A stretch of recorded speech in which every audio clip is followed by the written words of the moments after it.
Buenas noches, esto es Zona Franca, yo soy Daniel Pacheco. La llegada de tropas estadounidenses a Colombia es inquietante cuanto menos. Las razones reales detrás de las decisiones de política exterior de este gobierno, del gobierno de Iván Duque, son cada vez menos claras, cada vez más oscuras y sus voceros definitivamente cada vez menos creíbles. Desde acá lo hemos repetido varias veces en Zona Franca. Tanto el ministro de Defensa, Carlos Holmes Trujillo, como la canciller han mentido repetidamente a la opinión pública del país al negar el hecho mismo de que desde Colombia se lanzó una operación mercenaria para derrocar a Maduro, coordinada por la oposición venezolana, una operación que fracasó estruendosamente y terminó con varios muertos allá en Venezuela, decenas de capturados, incluyendo los dos estadounidenses que lideraron la operación en el terreno y quienes entraron por Colombia en enero de este año. Si es difícil creer lo que digan acá nuestros gobernantes en Colombia, ¿qué es entonces lo que dicen los gringos sobre la llegada de tropas? Según el Comando Sur de Estados Unidos, que informó primero sobre la llegada de una compañía de la Brigada de Fuerzas de Asistencia en Seguridad a Colombia, son unos 48 hombres que vienen del fuerte Benning en Georgia, donde alguna vez funcionó la infame Escuela de las Américas. Según ellos, el propósito de su presencia es, y aquí lo cito textualmente, proveer apoyo militar a los esfuerzos diplomáticos de desarrollo de Colombia y Estados Unidos, asesorando y asistiendo a unidades locales con el fortalecimiento de capacidades cruciales para la cooperación contra el narcotráfico de Colombia y Estados Unidos. El despliegue marca, sigue el comunicado, la primera vez que un equipo de esta Brigada de Fuerzas de Asistencia en Seguridad apoya a un país socio en la región y contribuye a la operación ampliada contra el narcotráfico anunciada el 1 de abril por el presidente Trump. Y entonces un poco de memoria aquí sobre esta llamada operación ampliada contra el narcotráfico. Se trata del movimiento de tropas estadounidenses en América Latina más grande desde la invasión a Panamá, supuestamente para luchar contra el narcotráfico. La lanzó el propio presidente Trump desde la Casa Blanca en persona, acompañado del jefe del Pentágono y del fiscal general de Estados Unidos. Ese mismo día anunciaron la orden de arresto contra Nicolás Maduro por narcotráfico. De esta forma, la lucha contra el narcotráfico y la cacería de Maduro hacen parte de una misma narrativa organizada desde la Casa Blanca, en la que Colombia parece cada vez más un espectador de lo que pasa en su propio territorio. Y es que no podemos olvidar lo despectivo que ha sido en el pasado Donald Trump con Iván Duque, a pesar incluso de nuestra política exterior arrodillada. I'll tell you something, Colombia, you have your new president of Colombia, really good guy. I've met him. We had him at the White House. He said how he's going to stop drugs. More drugs are coming out of Colombia right now than before he was president. So he has done nothing for us. Okay. Entonces, la llegada de tropas parece ser la continuación de este desplante. Como este buen tipo, como lo llama Trump, no ha hecho nada por nosotros, tocó mandarle a los soldados gringos para que se haga lo que nosotros queremos. ¿Qué quiere Donald Trump? Nadie lo sabe a ciencia cierta. Lo que sí es seguro es que con una reelección cada vez más difícil en noviembre, nunca caerá mal una pequeña guerra en un país olvidado para acallar problemas internos. Ese país seremos nosotros. Y sea lo que sea que quiere este errático líder de la Casa Blanca, el interés nacional de Colombia no está en su cálculo. Aquí arranca Zona Franca.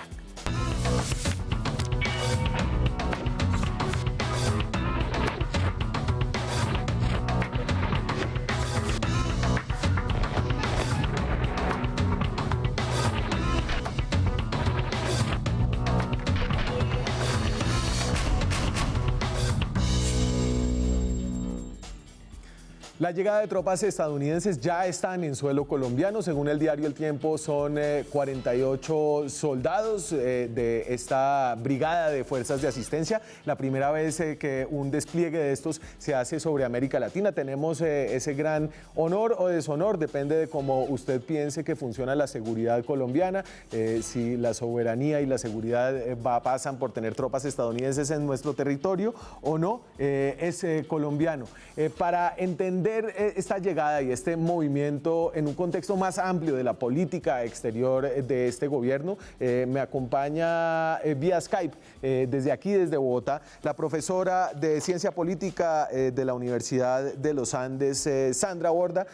Sandra Borda escribió, entre otros, un libro sobre la política exterior de Colombia que creo que puede ayudar en este momento. Se llama ¿Por qué somos tan parroquiales? ¿Qué tal, Sandra?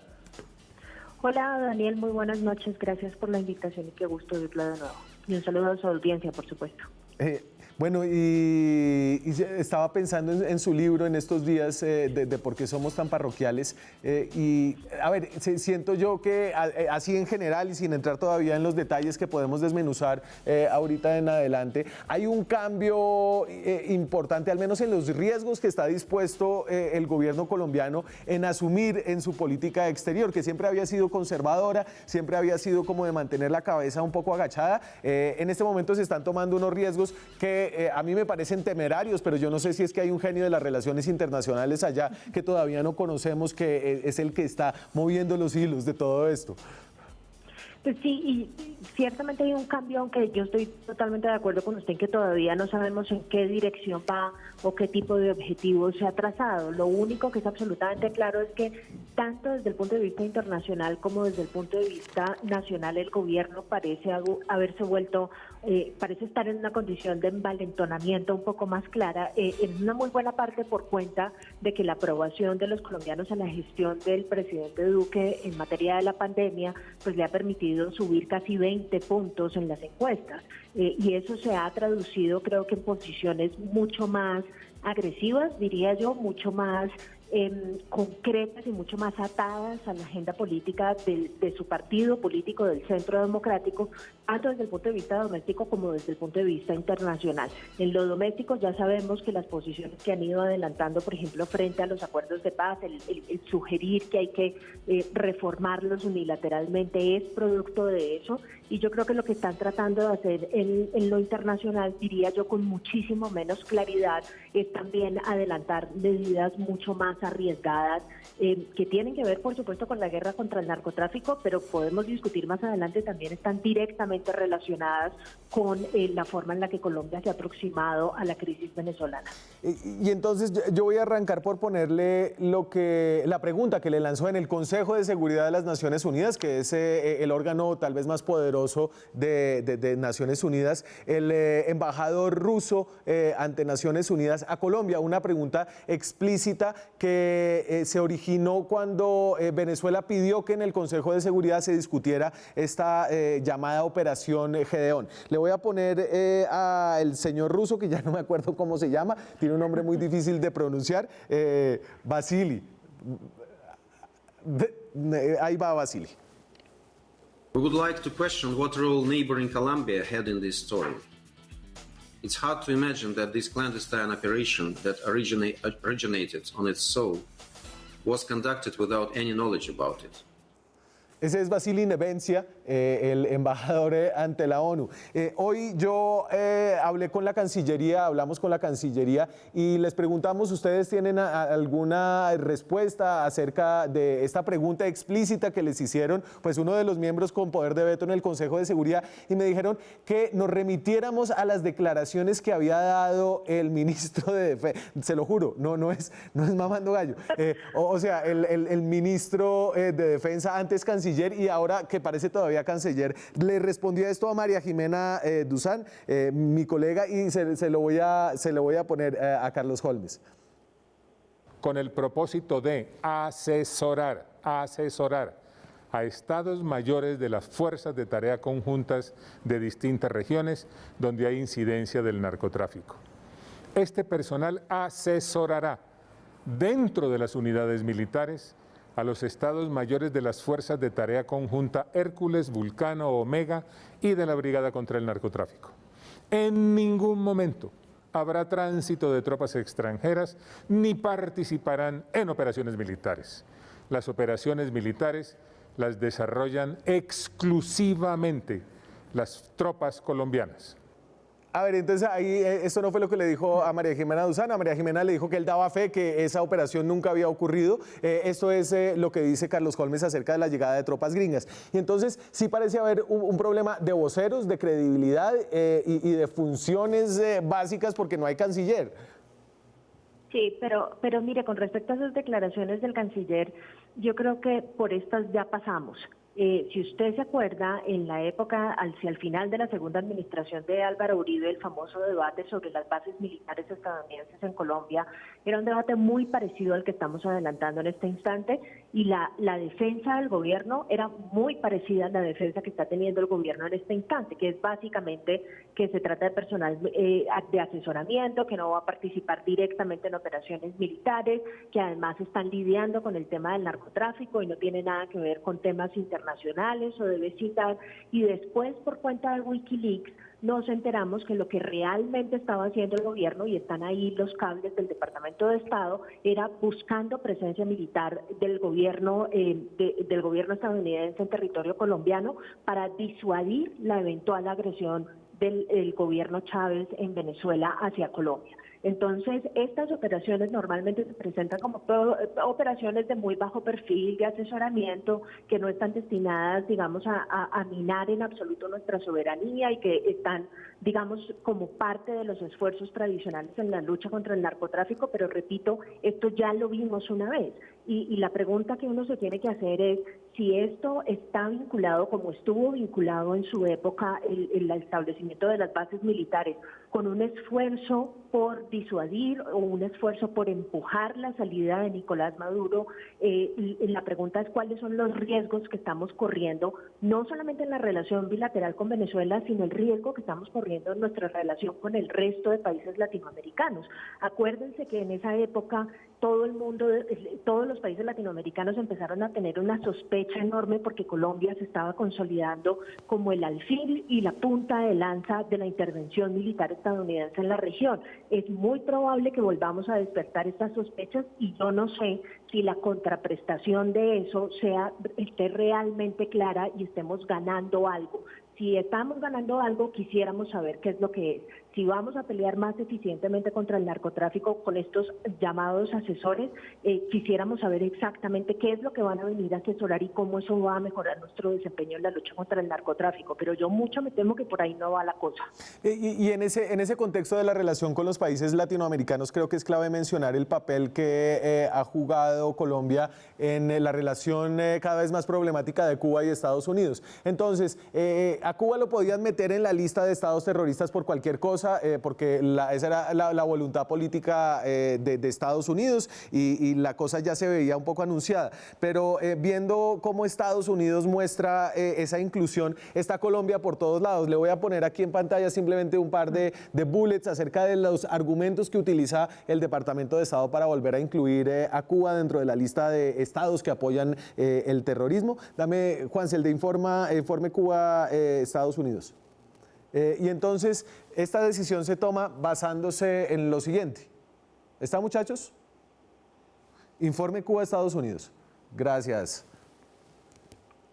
Entonces, dice, Cuba rechazó la solicitud de Colombia de extraditar a 10 líderes del ELN que están en La Habana. Estados Unidos mantiene una relación duradera de asociación de seguridad con Colombia y comparte con este país el importante objetivo antiterrorista. La negativa de Cuba a colaborar de manera productiva con el gobierno colombiano afectaba de alguna forma la relación con Estados Unidos y después le meten que Cuba alberga a varios fugitivos estadounidenses, que ha sido un argumento reiterado. Y en este sentido parece que Colombia se hubiera prestado abiertamente para jugarle de mala fe a Cuba, que había sido un país que había ayudado con el proceso de paz. Sí, y yo creo que aquí los objetivos que está intentando alcanzar el gobierno son de dos naturalezas. Uno, de carácter doméstico. Esto alimenta, digamos, al electorado uribista que está dispuesto y que quiere además que haya una suerte de borrón y cuenta nueva en materia de los esfuerzos de paz que hubo con el gobierno pasado, y parte de lo que eso significa, pues implica, digamos, castigar a aquellos que nacional o internacionalmente se prestaron, digamos, o ayudaron al proceso de paz. Piensa en Cuba tal vez como el Frankfurt a nivel interno, castigan al uno y castigan al otro por haber sido parte de ese proceso de paz. Y digamos de eso es de lo que se trata. Eso sin contar con que política e ideológicamente, pues por supuesto el uribismo está en la esquina totalmente opuesta a la que se encuentra el gobierno de Cuba y necesita hacer un statement internacional alrededor de ese punto. Y creo que la otra dimensión de esa posición tiene que ver, digamos, con una ansiedad un poco desmesurada que uno le nota al gobierno Duque de aliarse casi que innecesariamente con unas posiciones del gobierno Trump hacia la región, que primero no hacen parte de un programa clarísimo pues de política exterior hacia América Latina, son más bien disvaríos y están poco conectadas, digamos, son posiciones como muy aisladas y muy fragmentadas, y siento yo que esa ansiedad es el resultado pues de que no ha podido el gobierno presentar un desempeño sustancialmente mejor en la lucha contra las drogas al que presentó el gobierno pasado. Si en este momento estuvieran en condiciones de decir que lo están haciendo muy bien en materia de la guerra contra las drogas y que Estados Unidos no tiene derecho a tener ningún reparo, tal vez podríamos tener un mayor margen de autonomía frente a Estados Unidos. Pero siento yo que la ansiedad que tiene el gobierno de complacer a Estados Unidos en todas sus posiciones, por erráticas y fragmentadas que sean frente a América Latina, pues responde también a esa necesidad de construir una suerte de quid pro quo en el que yo te apoyo con Cuba, te apoyo con Venezuela y tú me das un poquito de tranquilidad y de espacio de maniobra en materia de la guerra contra las drogas. Yo creo que esas dos son las explicaciones que uno puede encontrar en esto, pero creo que por lo menos en lo internacional la estrategia es una estrategia equivocada. Si no funciona la política exterior de la administración Trump, en varias oportunidades el presidente estadounidense ha mostrado que lo suyo no es dar contraprestaciones en materia de lealtad en política exterior. Así que yo honestamente siento que estamos desaprovechando una gran oportunidad para construir espacios de autonomía que al contrario está utilizando el resto de la región y el resto del mundo, pues gracias al deterioro de la legitimidad y los terribles índices de aprobación del presidente Trump. Sí, y sobre todo en esta larga discusión acerca de las relaciones internacionales, de que deben ser una política que no es tanto de gobierno, sino de Estado. Parece que tanto Estados Unidos, que volvió su política internacional una política de gobierno, saliéndose de todos los tratados, hasta el gobierno de Duque, que es sorprendente, porque Iván Duque, digamos que si algo tenía su hoja de vida, es que conocía a Washington y conocía un poco cómo funcionaba la visión global. También llegó al poder a poner y a, poner su política internacional al servicio de su política de gobierno, de una forma que no sabemos cómo va a jugar ahorita en noviembre cuando sean las elecciones de Estados Unidos. Sí, eso fue un error que también se cometió durante la administración Uribe. En materia de política exterior, lo que han intentado la mayoría de gobiernos colombianos es no apostarle demasiado a la posición de un solo partido y mucho menos en momentos como el actual, donde la polarización política es tan absolutamente notoria y tan profunda en Estados Unidos.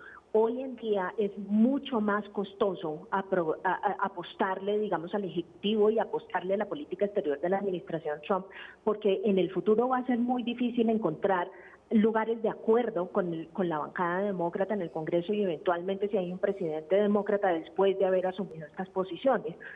Da la impresión de que abandonamos una cosa que es como clásica de nuestra política exterior, que es el pragmatismo, que es tratar de movernos, digamos, estratégicamente sin comprometernos demasiado, pensando justamente en el futuro, y ahora estamos en un ejercicio como de alineamiento muy irrestricto, que parece también muy ideológico y muy político, y no estamos calculando lo que pueda pasar después de noviembre, no solamente con el presidente, sino con la composición del Congreso, que finalmente es la que termina por aprobar los paquetes de ayuda hacia Colombia, que es el sitio donde más nos interesa estar bien ubicados.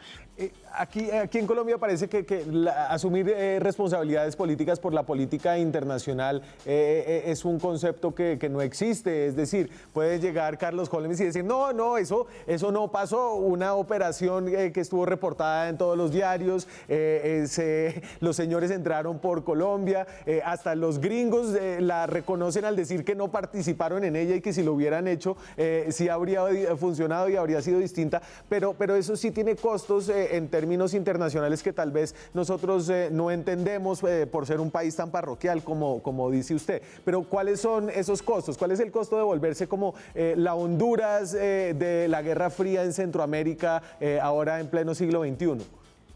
No, es que fíjese que parte de lo que hace que los errores del gobierno tengan costos en otras áreas de la política pública distintas a la política exterior es la existencia de sectores políticos y sociales que estén dispuestos a incrementar esos costos y que estén dispuestos a obligar a que el gobierno haga una rendición de cuentas, responda por sus decisiones y le cobren cuando se equivoca. Pero tristemente en materia de política exterior esos sectores son sectores supremamente débiles.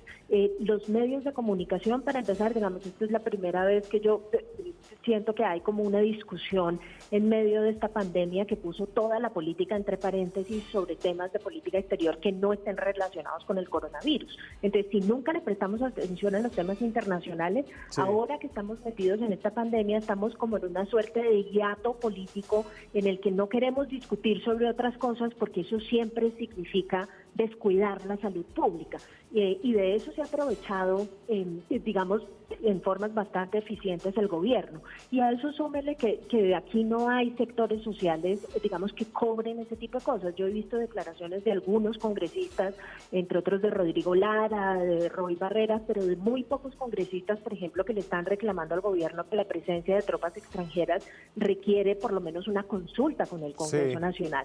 Pero no es una petición masiva la que le están haciendo. Entonces, creo que parte de lo que está sucediendo es que esta suerte de acumulación de poder que produce la pandemia en el Poder Ejecutivo se le está constituyendo en una suerte de cheque en blanco para hacer un montón de cosas y que nadie le puede reclamar, pues porque estamos en una situación de emergencia y de urgencia y las prioridades son otras. Entonces, mientras todo el mundo está prestando la atención a la pandemia, al desempeño contra el coronavirus, pues el gobierno también está aprovechando sus buenos índices en las encuestas y la distracción para hacer muchas otras varias cosas que seguramente en el futuro, cuando haya otros Wikileaks, nos enteraremos que era exactamente lo que estaban buscando. Un cheque en blanco y creo que ese es el argumento de fondo acá y por eso las posiciones críticas son importantes, un cheque en blanco que pone en riesgo a la seguridad nacional de Colombia.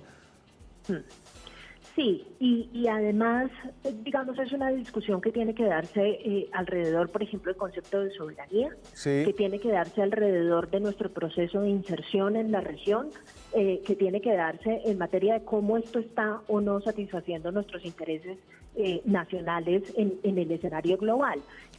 Lo que pasa es que estas discusiones nunca se dan, o sea, básicamente la respuesta de los funcionarios siempre es, no, esto no, es bajarle el perfil a las medidas para evitar tener que rendir cuentas sobre este tema, y sea la oportunidad para llamar la atención sobre la ausencia enorme de la canciller en estas discusiones, todas las discusiones internacionales, el proceso de formación de alianzas internacionales para combatir el coronavirus, la definición de estas formas de cooperación militar y de seguridad con Estados Unidos, Venezuela, digamos, todos los temas internacionales claves por los que estamos pasando, y la voz de la canciller parece absolutamente opacada por la voz del Ministerio de Defensa. Eso no deja de ser muy preocupante. De acuerdo. Sandra, muchas gracias por hablarnos esta noche.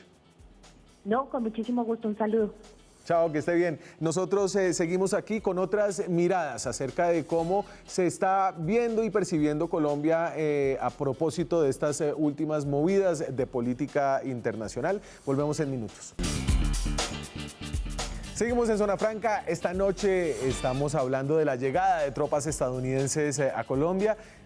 Por primera vez, luego de cerca de 20 años, volvemos a tener esta discusión sobre la presencia de tropas. En el 2009 tuvimos esa discusión sobre la instalación de unas bases militares después de que Ecuador salió de la base en Manta. Se habló de traer unas bases militares aquí a Colombia durante los últimos años del gobierno de Álvaro Uribe. Para ver cómo nos ven desde afuera, así sea estando aquí en Colombia, voy a hablar con Raúl Gallegos. Raúl es director de la consultora de riesgo Control Risks, es asesor senior de Control Risks, o director. Director, sí. Oh, ¿te ascendieron? Exacto. Qué bien, felicitaciones. Gracias, Raúl, por acompañarnos. Raúl era periodista, trabajó en el Wall Street Journal, en Reuters, haciendo periodismo económico, conoce muy bien Venezuela y en general la región, es originalmente de Honduras.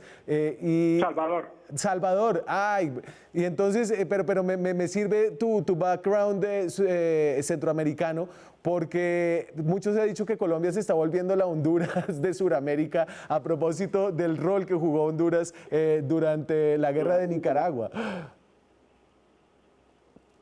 Y en ese sentido, ¿cómo se ve esto de que nosotros recibamos a los gringos acá? Claro. Mira, no, yo creo que aquí hay dos elementos muy importantes. Obviamente el elemento del narcotráfico sigue siendo y seguirá siendo un tema de mucha importancia para el gobierno norteamericano mientras la droga no sea legalizada y la lucha contra las drogas continúe. Eso por un lado. Y por el otro lado, obviamente el relacionamiento o el riesgo que viene de tener a un gobierno como el de Venezuela al lado, pues obviamente es un problema, ¿no? Y yo creo que, como leo yo la llegada de estos, de estos cuerpos de defensa, de estas tropas, es más como un mensaje hacia el gobierno de Colombia y hacia el gobierno de Venezuela, que así como Venezuela tiene a Cuba como asesor principal político y de todo tipo, es importante para Estados Unidos que se vea ese relacionamiento también estrecho con el gobierno de Colombia. O sea, yo creo que a medida que veamos a un régimen venezolano mantenerse en el tiempo, el riesgo de que este régimen venezolano a futuro, por una cantidad de maneras, trate de desestabilizar a Colombia va incrementando. Entonces yo creo que este es el pensamiento detrás del envío, además de obviamente continuar poniéndole el ojo a desarrollos que se puedan dar contra el régimen de Venezuela, que van más allá de desarrollos que puedan estar siendo sancionados por el gobierno de Estados Unidos, apoyados por el gobierno de Estados Unidos. Claro, pero entonces aquí el apoyo a la lucha contra el narcotráfico se unió al cambio de régimen en Venezuela cuando por Nicolás Maduro empezaron a ofrecer una recompensa de yo no sé cuántos millones de dólares y lo incluyeron con una orden de arresto en un indictment y digamos que eso se anunció con el fiscal general que judicializa un poco la relación internacional y la amarra al tema de narcotráfico, y la misión explícita de esta fuerza de apoyo que viene de Georgia a Colombia es ayudar en esa operación de contraterrorismo, contra el narcotráfico que hay ahora en el Caribe y con esa presencia estadounidense. Entonces ahí hay una narrativa que podría ser inquietante y podría llevar a pensar que sí tiene una relación directa esta presencia de tropas con Venezuela. Bueno, sí, o sea, me imagino que podría, o sea, en realidad habría que, digamos, investigar un poquito más también la especialidad que tienen estos individuos, etcétera, pero obviamente una de los objetivos del gobierno norteamericano en la región es precisamente tratar de llevar un cambio político en Venezuela, o sea que desde un punto de vista de asesoramiento, etcétera, o sea, pueden haber varias vías, ¿no? Lo que sí no veo yo, francamente, y no lo ve Control Risks tampoco, es la idea de que Estados Unidos esté dispuesto a enviar a a un equipo de extracción violando soberanía venezolana para ir a sacar a Maduro a la fuerza o a miembros de su digamos, grupo más cercano. No vemos una invasión a lo Panamá, ni mucho menos, en parte porque no hay un apetito en Estados Unidos para eso. El gobierno actual de Trump tampoco tiene un apetito para estarse involucrando en situaciones, digamos, calientes en varias partes del mundo. O sea, de hecho se está retirando, ¿no?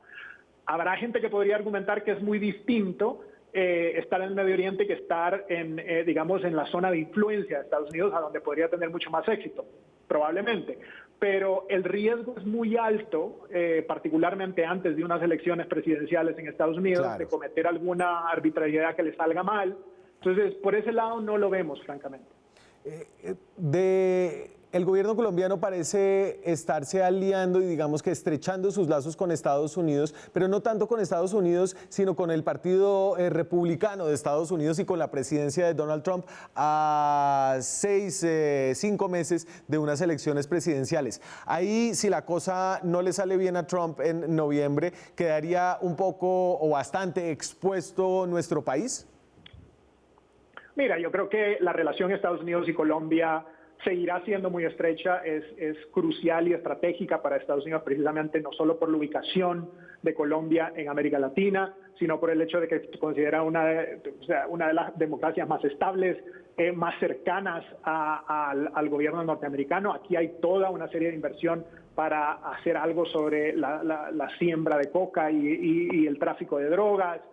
Es el aliado de Estados Unidos al lado de Venezuela, que es obviamente un gobierno que adversa a Estados Unidos y que es aliado de Cuba y de otros como Rusia, en fin. Entonces, por ese lado yo creo que el hecho de que quede un demócrata no va a cambiar de manera sustancial esa relación, a mi juicio. ¿Qué está pasando en el realineamiento de las relaciones de Venezuela? Y ve uno que hay una relación cada vez más estrecha que existía desde antes con Irán.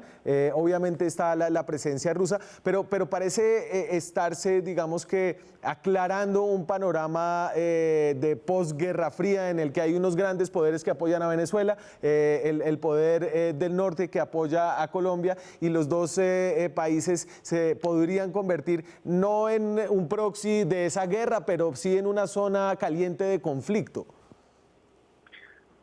Una zona de tensión política y tensión geopolítica, por ese lado sí lo podríamos ver definitivamente. Particularmente yo creo que el alineamiento que estamos viendo de Venezuela con Rusia, Irán, bueno, China sin duda y Cuba obviamente, va a continuar y se va a profundizar en el tiempo. Obviamente para Cuba el asesoramiento o el involucramiento, algunos dirían que hasta el control que tiene Cuba sobre el gobierno venezolano, viene más que todo por el interés no solo de recibir energía ahora y en el futuro, sino de tener un aliado dentro de las Américas, ¿no? Aparte de Nicaragua, pues tener en realidad a Venezuela, ¿no? Eso por un lado. Por el lado de los chinos, obviamente es un tema de acceso a recursos petroleros y esa presencia de ellos va a continuar. En el caso de Rusia es un interés geopolítico, es un interés de ver cómo la ficha de Venezuela en el juego de póker de la geopolítica mundial puede servirle en un futuro para que Estados Unidos les ceda algo, ¿no? Ya sea a través de sanciones menos sanciones o digamos, menos involucramiento de Estados Unidos en su esfera de influencia, digamos. Y obviamente en el caso de Irán es un poco similar, ¿no? Irán está obviamente muy sancionado por Estados Unidos. Irán ha tenido una relación muy estrecha con Venezuela por muchísimos años al ser socios de la OPEP ambos.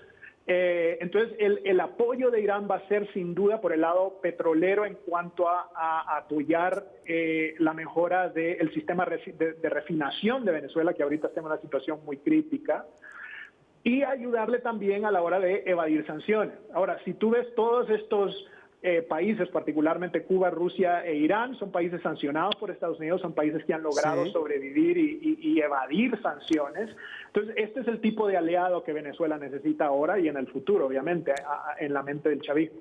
Raúl, ¿ven ustedes que en la epidemia, que el coronavirus entre a jugar en estas tensiones que se están armando entre Colombia y Venezuela? Los reportes que salen de allá es que hay obviamente un sistema de salud muy precario, hay un sistema de salud que no es capaz de hacer suficientes pruebas, que la situación del virus allá no está bajo control y que eventualmente va a empezar a regarse por las fronteras, lo dice Johns Hopkins University y Human Rights Watch en este último informe. ¿Eso podría meterse en esta discusión que están teniendo los dos países? Sí, mira, yo creo que obviamente el componente de coronavirus va a ser crítico dependiendo de cómo evoluciona, digamos, la pandemia dentro de territorio venezolano, ¿no? En este momento el gran problema en Venezuela es que el gobierno no tiene idea de la cantidad de contagios que hay. O sea, en realidad tampoco tiene la capacidad de tratarlos a gran escala, ¿no? Eso está bastante claro. Ahora, la capacidad de que de ese foco de contaminación fluya hacia Colombia, sin duda lo existe, pero tardará, me imagino, un tiempo, primero que todo, de tener certeza de qué tan grave es la situación en Venezuela por ese lado, ¿no? Claro. Pero sí, sin duda, eso va a ser una fuente de tensión entre ambos países y puede serla. Ahora, para mí la mayor fuente de tensión y lo más preocupante sin duda es el hecho de que la permanencia de un gobierno no liberal, un gobierno dictatorial en el vecino país hace que los grupos armados de Colombia, grupos criminales de Colombia, van a continuar usando Venezuela como un territorio de protección, como un territorio de tráfico de drogas, como un territorio en el que van a obtener recursos adicionales para empoderarse dentro de Colombia. Y el gobierno de Venezuela que existe en este momento es un gobierno que no tendría problema alguno en precisamente crear las condiciones para que empodere más aún a estos grupos contra el gobierno que considera adverso a ellos, ¿no? Entonces yo diría que por ahí va la cosa, pero tu pregunta tenía otro componente, perdón. No, a ver, y entonces la pregunta es si en estas tensiones eventualmente, y lo hemos escuchado de algunos funcionarios venezolanos, el coronavirus llegó a Venezuela por culpa de los migrantes que han venido desde Colombia, es decir, se los llevamos allá, y eventualmente cuando se empiece a regar va a haber unas tensiones no solamente en la frontera colombiana, sino en general hacia los migrantes venezolanos, y eso va a caer, digamos, que en un ambiente enrarecido donde Colombia dice que Venezuela tiene y ampara al ELN y Venezuela dice que Colombia ha prestado su territorio para lanzar operaciones mercenarias y ambos tienen un poco de razón. Sí, no, mira, yo creo que en principio obviamente la animosidad contra el inmigrante venezolano yo creo que ya existe más allá de que tenga coronavirus o no. O sea, eso ya es una realidad dentro de Colombia. De hecho, muchos venezolanos regresaron a su país precisamente porque aquí ya con los cierres preventivos que hay, pues es muy difícil para que ellos puedan, digamos, hacer su vida de alguna manera, ¿no? El flujo de personas va a continuar en diferentes niveles, ¿no? Y en algunos casos habrá más y algunos menos, pero sí, obviamente, el tema de coronavirus, si se convirtiera en un tema en el que hay un flujo de venezolanos entrando con coronavirus, obviamente sí, eso será problema. Ahora, lo que estamos viendo recién hace unos días es un acercamiento entre Guaidó y el gobierno de Maduro, precisamente para permitir que organizaciones internacionales de salud vengan y de alguna manera participen a ayudar en el tema de prevenir que la cosa se salga de las manos como lo estamos esperando y como lo espera John Hopkins, ¿no? Si no se hiciese absolutamente nada. Eso podría ayudar medio a paliar la cosa dependiendo del involucramiento y la libertad con la cual estas organizaciones internacionales puedan operar en Venezuela, ¿no? Ahora, yo no veo tan positivo necesariamente como gran buena noticia el hecho de que Maduro y la oposición han logrado este acuerdo a través del coronavirus, porque al final el gobierno de Maduro y el chavismo en general no son un negociador de buena fe. O sea, estas son oportunidades que el gobierno utiliza precisamente para debilitar a la oposición, para que Guaidó se vea en problemas con el resto de la oposición y para recibir ayuda, que al final eso le ayuda al gobierno. Claro, entonces, Guaidó tampoco resultó ser un negociador de buena fe tampoco, ¿no? Creo que ya la buena fe escasea. Bueno, sí, o sea, digamos que obviamente Guaidó y la oposición lo que quieren es que salga Maduro, ¿no? Obviamente, o sea, eso no hay que discutirlo, ¿no? Pero la idea es en una negociación es dame que te doy, ¿no? Pero Venezuela siempre que se sienta en el dame que te doy es precisamente para que la contraparte en la mesa termine totalmente dividida, totalmente, digamos, desestabilizada. Y este es otro ejemplo. O sea, a nuestro juicio a finales de año vamos a ver precisamente por esta medida una situación en la que Guaidó se va a ver en problemas internamente en la oposición, va a haber más división, etcétera, que es precisamente lo que quiere Maduro en este momento. Raúl, muchas gracias por hablarnos esta noche. Un gusto, muchas gracias por todo. Nosotros seguimos en este tema con un enfoque político y es ¿qué dicen desde el Congreso de la República sobre la presencia de tropas extranjeras en nuestro territorio? Están ya acá, son 48 estadounidenses, están en cuarentenados mientras se descarta que tengan el coronavirus. Volvemos después de comerciales con las voces, con una voz del Congreso de la República. Ya volvemos. Seguimos en Zona Franca, hablamos de la presencia de tropas estadounidenses en Colombia, ya están aquí, están en cuarentena.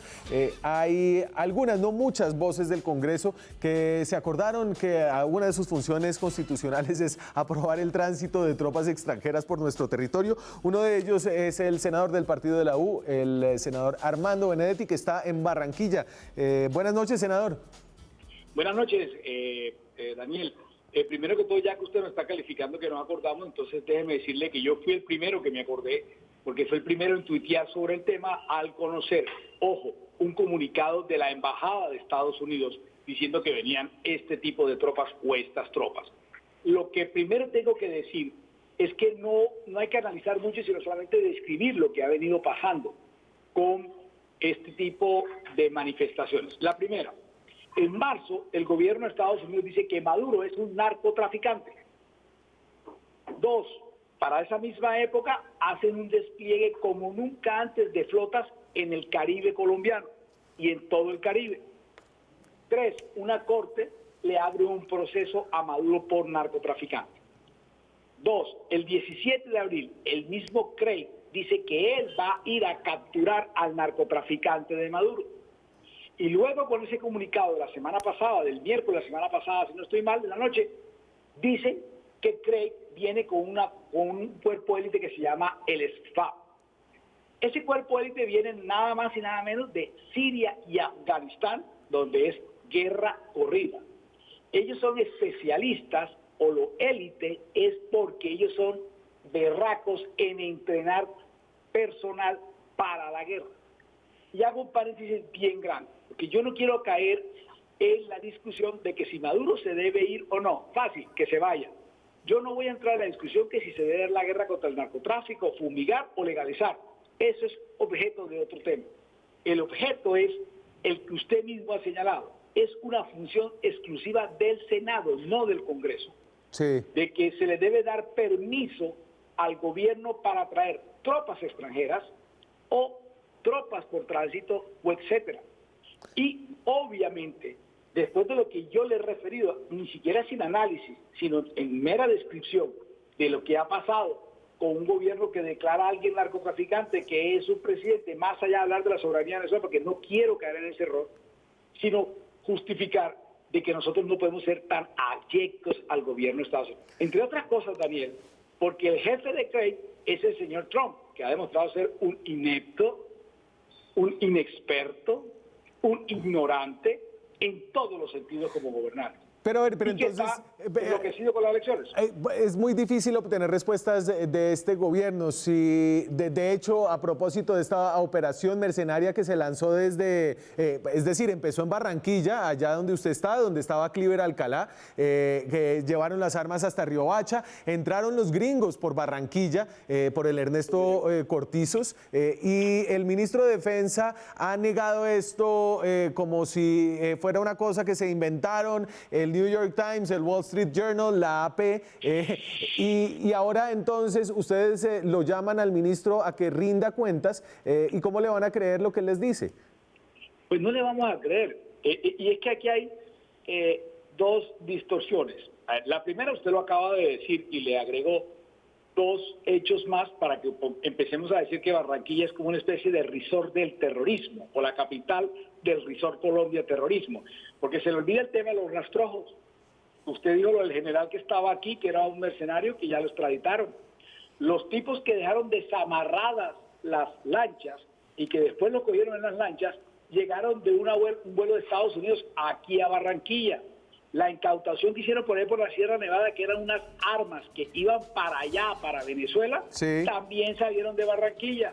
Y si usted le suma el tema de los rastrojos y otras cosas que por ahí dicen todo el tiempo, entonces esto se volvió un resort de terroristas.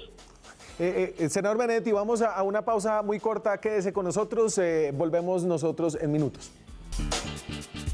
Seguimos en Zona Franca. A esas regiones de Colombia es que van a llegar y se van a separar por esas regiones de Colombia las tropas estadounidenses que están ya acá guardando cuarentena.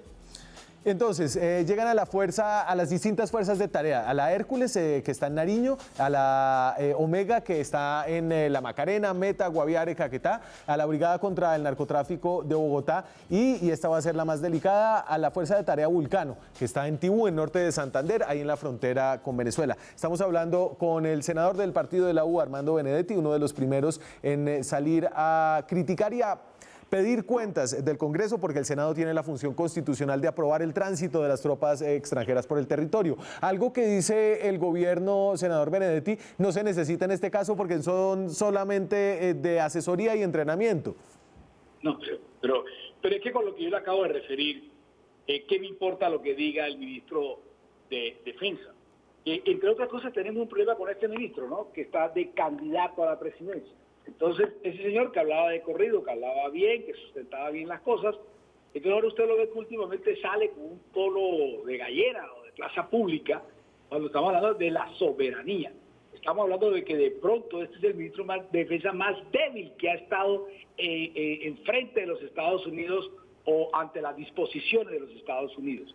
Y a ellos les parece nada. Entonces, de pronto, en la cabeza de un candidato a la presidencia siendo ministro de Defensa se le puede pasar la narrativa o inventar la narrativa con una fábula, en el sentido de que si él tumba el chavismo o acaba con el chavismo, entonces es presidente de la República. O tener la fantasía que tuvieron todos los presidentes gringos de que iban a acabar con Fidel Castro, etcétera, y nunca pudieron hacer absolutamente nada. Se le olvida a esta derecha, que le gusta ese tipo de discursos, que andan aburridos. Les huele a feo los 2-3 millones de venezolanos que han pasado la frontera. Pues hay que decirle a esa derecha que si hay una guerra con Venezuela, entonces va a haber más o menos unos 30 millones de venezolanos pasando la frontera. Que nunca ha existido en la historia universal que un gobierno de al lado, un país de al lado, tenga una guerra y al de al lado no le pasa absolutamente nada. Todos los problemas de inmigración que tiene Europa es porque ellos fueron los que crearon los conflictos allá en el norte de África y ahora les huele a feo los inmigrantes que ellos mismos provocaron matando y asaltando. Pero venga, Armando, pero la verdad usted habla de un ministro de Defensa débil y él parece que ejerce además de como ministro de Defensa también de canciller, porque la canciller no aparece por ningún lado, pero en realidad ustedes se ven bastante maniatados haciendo política desde Zoom, tanto que el Consejo de Estado ya está pidiendo que el gobierno le explique por qué entran esas tropas a Colombia, la Procuraduría está ya también empezando a investigar, pero parece que en medio de esta pandemia el gobierno está haciendo realmente lo que quiere. A ver, empecemos por el principio. Ahora mismo se está desarrollando no un debate, sino una invitación del presidente del Senado, al ministro de Defensa, para que explique esto. Por eso, yo nada. Cité con Alexander, nada, un carajo. Pero ya yo cité con Alexander López en la Comisión Primera y lo vamos a hacer también en plenaria para que nos explique el ministro, para ponerlo, porque es que él no me va a ir a explicar allá con el tono ese, sino porque la Constitución tiene como función para los ministros ir al debate al Congreso. Y este señor yo le veo haciendo cosas tontas, de verdad. Y usted tiene razón, yo he reclamado de que exista la presencialidad en las sesiones. Mire, es que en 2 meses, en 60 días, yo no sé cuántos decretos van, ya yo le perdí el hilo, yo no tengo gente para hacerle seguimiento a todos los decretos, a veces advierto algunas cosas cuando puedo o cuando entiendo. Y entonces le quiero decir que nunca el país había tenido que en 2 meses tuviera más o menos 80 y pico de leyes al mismo tiempo, sin saber de qué temas tratan, a quiénes están beneficiando este tipo de situaciones, porque la pandemia, no sé, yo ahí veo los bancos ganándose 3 billones de pesos en el primer trimestre, veo mucho sin crédito a la gente, sin flexibilizar los créditos. Yo lo que creo es que el ministro Carrasquilla también se ha equivocado en todo, en el sentido de que es ortodoxia, cuando aquí lo que se necesita es algo audaz, algo berraco, sí, que es lo que él carece, y algo de prioridad social que también lo carece. Es el senador Armando Benedetti, está en Barranquilla, la que acaba de nombrar como la capital del terrorismo internacional de Colombia. La capital resort. Ah, la capital resort. Allá, pues sí, de allá salieron las armas que terminaron en esta operación Gedeón, salieron los soldados. Senador, muchas gracias por acompañarnos. Ok, muchas gracias, Daniel, y que lo extrañaba, me tenía zafado. ¿Cómo así? Hablamos como cada 2 semanas, hermano. Ya me la van a montar. Señor, muchas gracias. A mí se me acabó el tiempo. Nosotros seguimos aquí en Zona Franca, pero mañana con más periodismo, más debate, más opinión. Chao.